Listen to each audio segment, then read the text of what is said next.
IP. Vanité, intrigue, passion. Un feuilleton de Sophia Désir avec les voix de Réginald Lubin, Smoy Noisy, Nadine Stephenson, Mario Vio, Stéphane Lacroix, Clarence Renoir, Laurence Giraud, Sandra Lobir, Marie-Jean-Louis, Kael Edmond, Sabrina Désir Stanley Figaro, et Milena Sandler. Narration Wendell Théodore. Enregistrement et montage Joël Widmayer.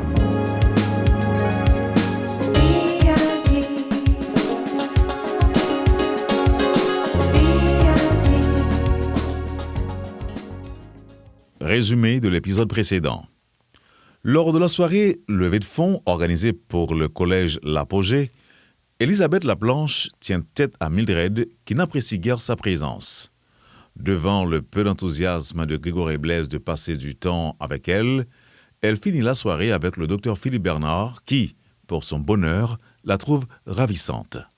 Adrien Gauthier est heureux de revoir son ex, Florence, sur qui il déverse un flot de compliments. Mais le passé semble avoir laissé un goût amer à Florence. Didier Delarue n'apprécie pas de voir Mildred rire avec Grégory, comprenant qu'il en est plutôt à régler ses vieux comptes avec Grégory à cause de Martine. Mildred se fâche. Mélissa Delarue, event planner de la soirée, fait la connaissance de Ricardo Leroy qui accepte de la dépanner en s'improvisant maître de cérémonie. En retour, elle danse avec lui. Mais quelqu'un prend une photo d'eux qui parvient à Olivier jusqu'en Belgique.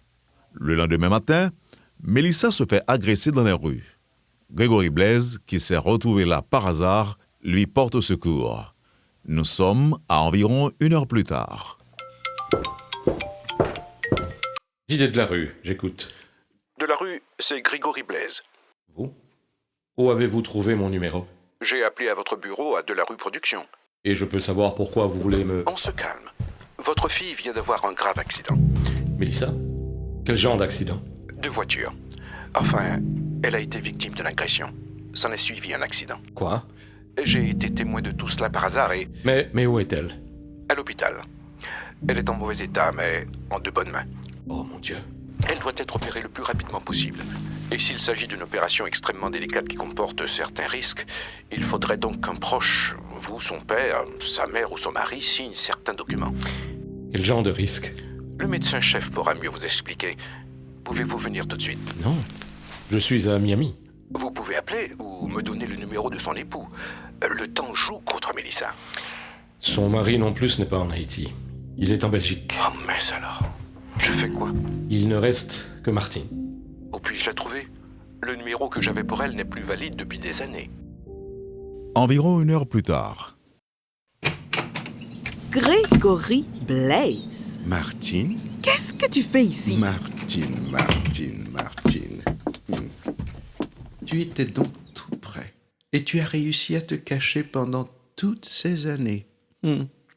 Incroyable. Ce que je trouve incroyable, c'est que tu te pointes comme ça à ma porte sans crier gare. J'aurais tellement de choses à te dire.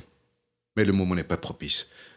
Martine, je ne suis pas porteur de bonnes nouvelles. Oh, tu as toujours été un oiseau de mauvais augure. Et toi, tu as toujours les griffes aussi bien aiguisées. Quoi? La banque de Port-au-Prince est sur le point de faire faillite et tu cherches les anciens collaborateurs pour... Les temps sont durs, certes, mais ce n'est pas demain la veille que la banque fera faillite. Ah, moi alors, tu étais juste curieux de savoir comment j'allais? Comme tu vois, très bien. Mais je tiens à rester loin de tous ceux qui me rappellent mon passé. C'est du délire, cette attitude. Il faut avoir complètement perdu la tête pour vouloir vivre en ermite comme ça. Mais bon, il faut qu'on aille tout de suite à l'hôpital. Quel hôpital? Et pourquoi j'irais à l'hôpital avec toi? Pour signer un document afin que l'on opère Mélissa, qui est dans un état critique. Mélissa? Qu'est-ce qu'elle a? Qu'est-ce qui s'est passé? Je vais t'expliquer ce que je peux dans la voiture avant que tu parles au médecin. Mais il n'y a pas une minute à perdre. Est-ce que tu comprends? Ah oui, allons-y.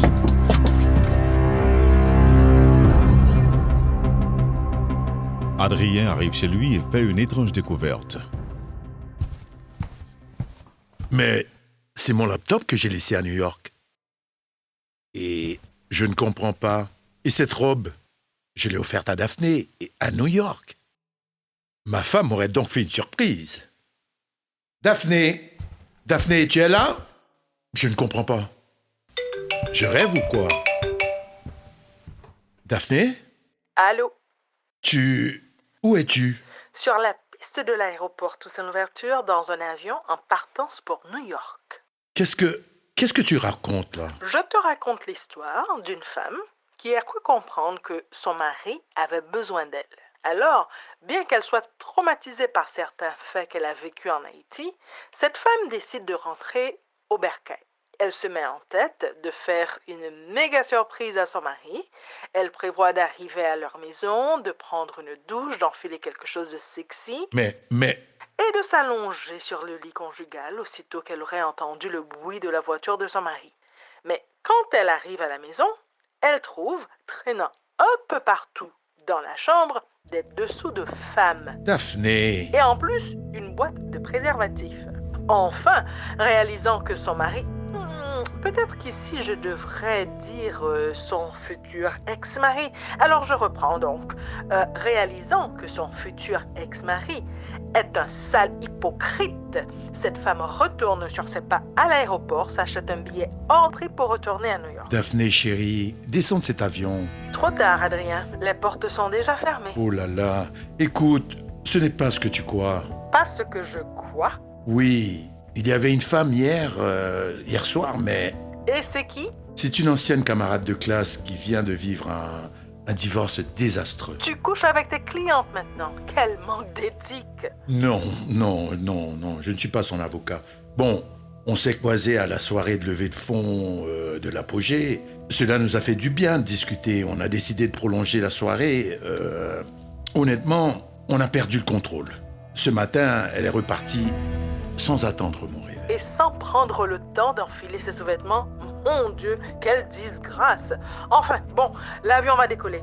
Daph, mon amour, tu me pardonnes? Peut-être que oui, peut-être que non, mais si jamais cela se produit, je ne redormirai plus jamais dans ce lit, Alors, on le changera.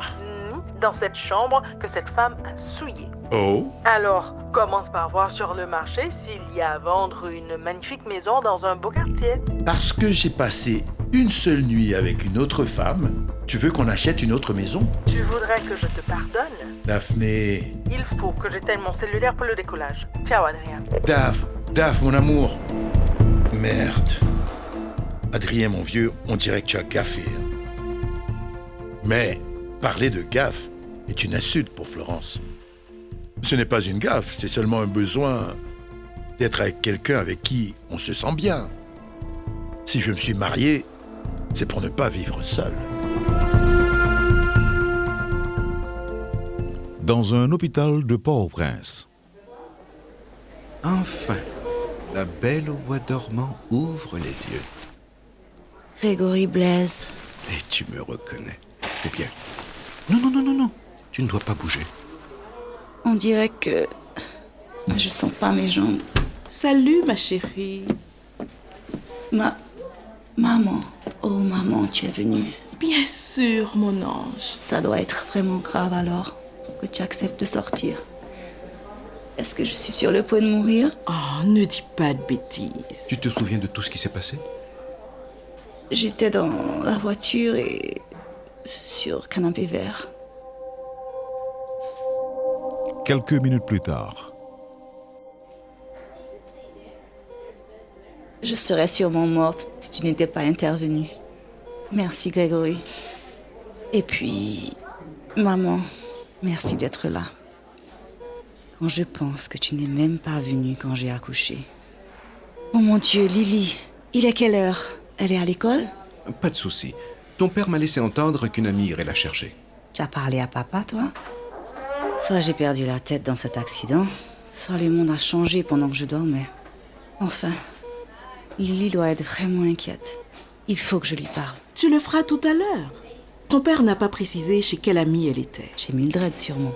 C'est là... Oh, je ne te demande pas de détails, mais je serais contente de voir ma petite fille, si c'est possible. Elle a toujours rêvé d'être gâtée par sa grand-mère, comme tous les autres enfants. Moi aussi, j'ai toujours rêvé de choyer ma petite fille, comme toutes les grand-mères. Mais j'ai été une si mauvaise mère pour toi, Mélissa, que j'ai préféré rester à l'écart.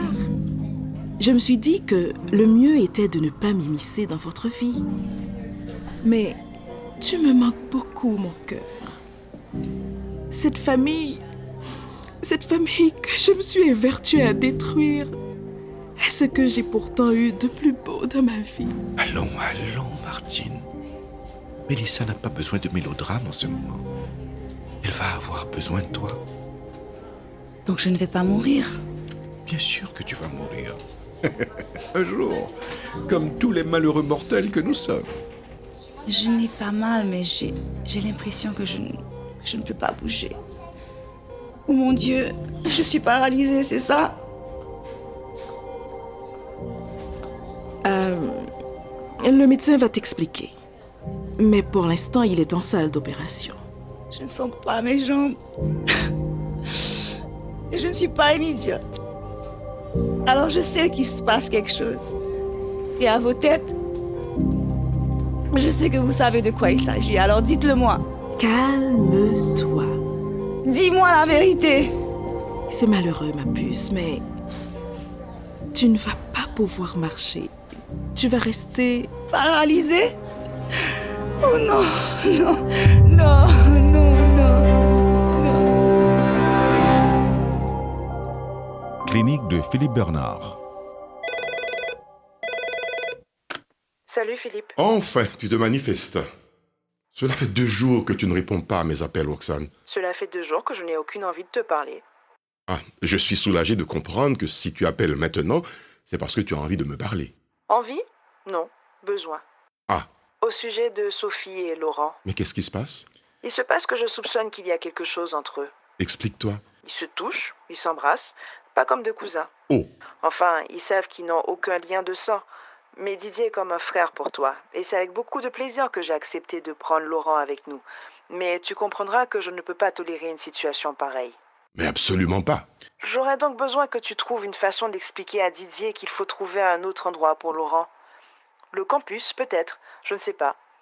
J'allais lui en parler, mais il y a eu l'accident de Mélissa, et il a dû repartir avant qu'on se voie. Oh là là là là, entendu. Je dois passer voir Mélissa tout de suite et j'essaierai de lui en parler. Appelle-moi quand tu seras avec lui. D'accord. Merci. Bye. Mais chérie, et toi, comment vas-tu? Super. Sous-entendu? J'ai accepté une invitation à sortir, il faut que je me prépare. Alors, au revoir. Oh, amuse-toi, Roxane. J'y compte bien.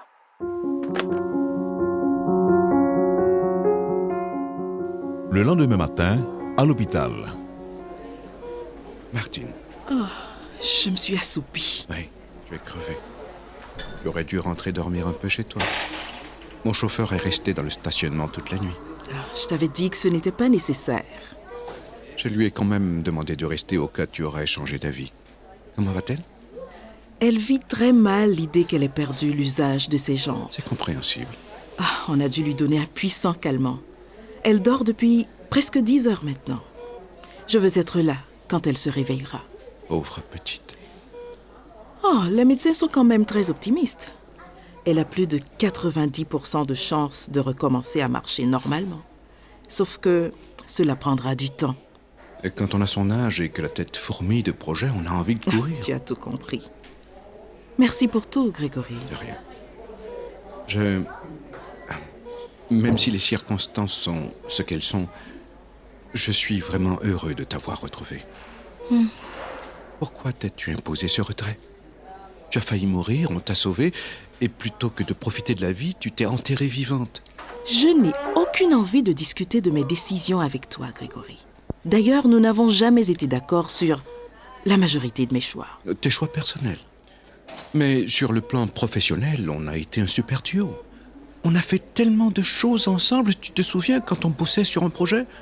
Martine, moi aussi, j'ai tourné le dos au secteur bancaire pendant un petit bout de temps. Mais j'y suis retourné. C'est ma passion. C'est notre passion.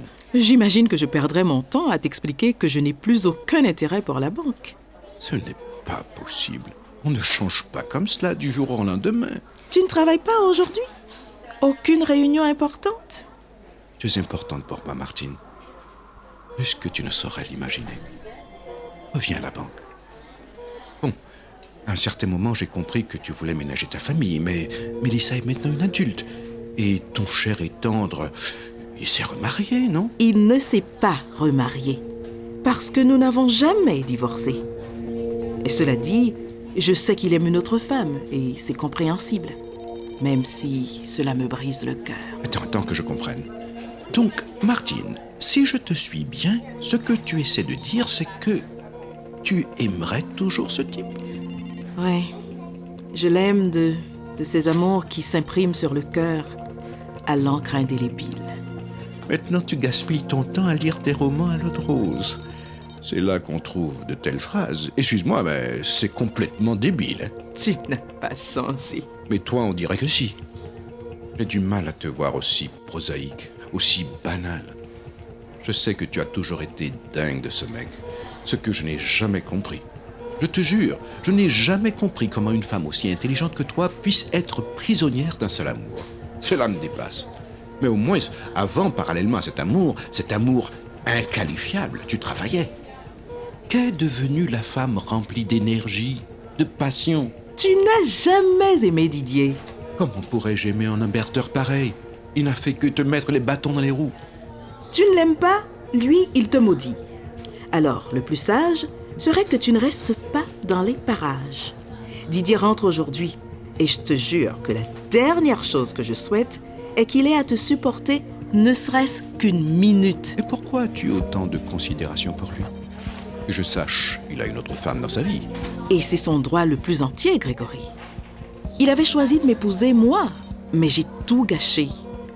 Pendant qu'il se battait pour notre famille, je me battais avec toi pour un vulgaire poste. Tu veux mon opinion, Martine? Non. Je te la donne quand même.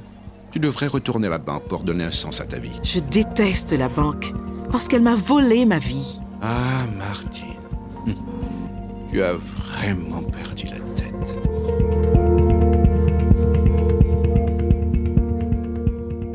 Quelques minutes plus tard, à l'hôpital. Didier. De la rue. Didier? Bonjour. Martine? Ah, bonjour. Comment va Mélissa? Elle est sous sédatif et on ne craint pas pour sa vie. Bonjour Mildred. Je viens de parler à une infirmière. Salut Grégory. Mildred. Et que se passe-t-il ici? Du bout du couloir, tu avais l'air d'épier Grégory et Martine que j'ai enfin l'honneur de rencontrer en personne. Vous écoutez aux portes maintenant de la rue? C'est pathétique. Quelqu'un vous a demandé votre opinion? Non, mais j'ai prêté secours à votre fille. Un peu de gratitude ne vous tuerait pas, voyez-vous.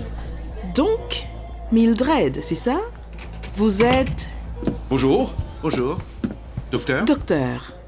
Tout d'abord, même si ma patiente dort profondément, mais tout ce bruit n'est vraiment pas indiqué. Alors, je vais demander aux oncles, tantes, amis et que sais-je encore de sortir. Sauf la mère peut rester. Docteur, Didier est le père de Mélissa. Il rentre à peine de voyage. Oh, dans ce cas, il peut rester aussi. Mildred, est-ce que Lily... Je l'ai déposée à l'école ce matin. Elle va bien. Merci. J'irai la chercher plus tard.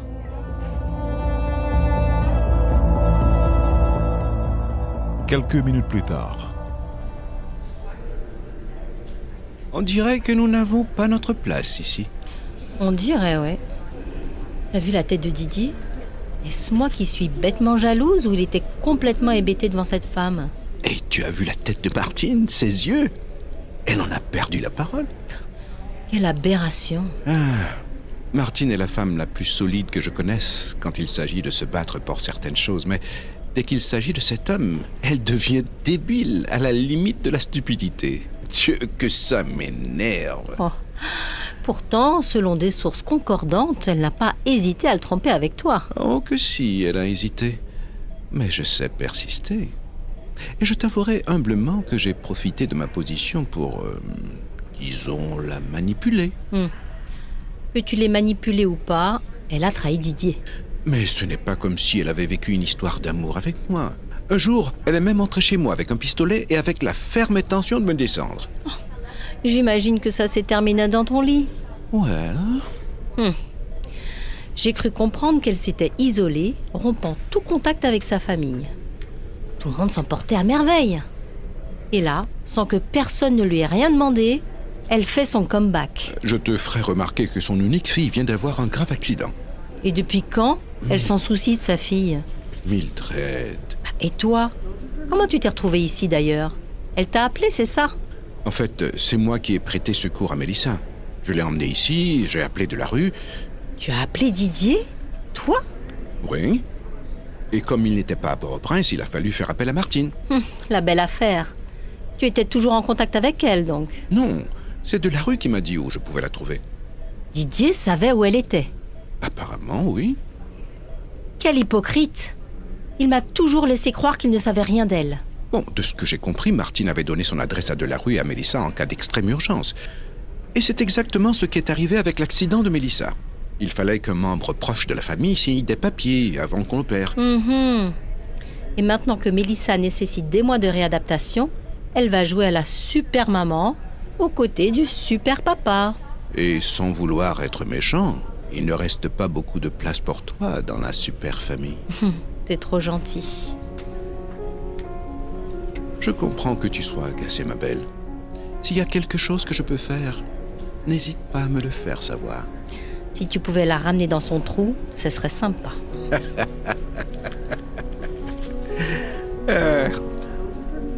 Bon, alors, on va prendre un verre tous les deux? Il est 10h du matin, Grégory. Un café, peut-être? Je suis trop nerveuse en ce moment. Il faut que je parle à Didier. Tu vas au-devant de grandes déceptions. Oui, tu as raison. Si tu ressens le besoin d'une épaule pour pleurer, je t'offre volontiers la mienne. Pour l'instant, je vais juste tirer ma révérence.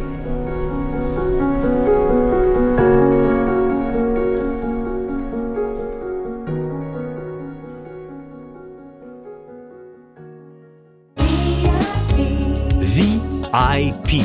Vanité, intrigue, passion. Un feuilleton de Sophia Désir avec les voix de Réginald Lubin, Smoy Noisy, Nadine Stephenson, Mario Vio, Stéphane Lacroix, Clarence Renoir, Laurence Giraud, Sandra Lobir, Marie-Jean-Louis, Kael Edmond, Sabrina Désir, Stanley Figaro et Milena Sandler. Narration Wendell Théodore. Enregistrement et montage Joël Widmayer.